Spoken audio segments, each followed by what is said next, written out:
ازاي تدعي لنا والله ان شاء الله موفق ان شاء الله. انت جيت اتكلمت عندي في الندوه وما خدتش بعد يعني فاكر الندوه بتاعت نقابه الصحفيين بس صوتا واحد.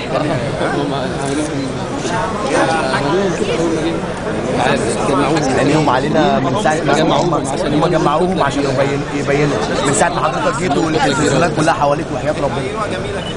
كل ده ما احنا بعد ما حضرتك تخلص اللقاء ده نروح مدين سقفه حلوه عشان الناس الحلوه دي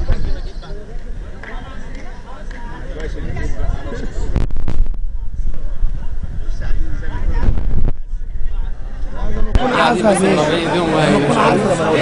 يعني ممكن هيعملوا ثواني لما هو يبص خطوتين فوق شويه.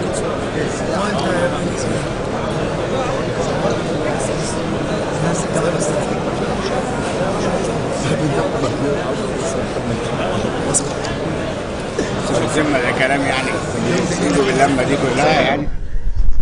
ايه ده؟ هو استفزاز 0 ايه ده؟ لا ما هو 012 ما بيدوش لحد. بقول لك ايه، احنا لو دخلنا في خناقة هنتضرب على لا لا يا باشمهندس بتوع بولاق معاكم برضه يا باشا. ابو العيله انا عارف ان انت باشا. انت يا باشا انا عارف والله. قلبك جامد قوي، قلبك جامد قوي والله. ان شاء الله. واحنا معاك يا باشمهندس خلي بالك والله. في ظهرك.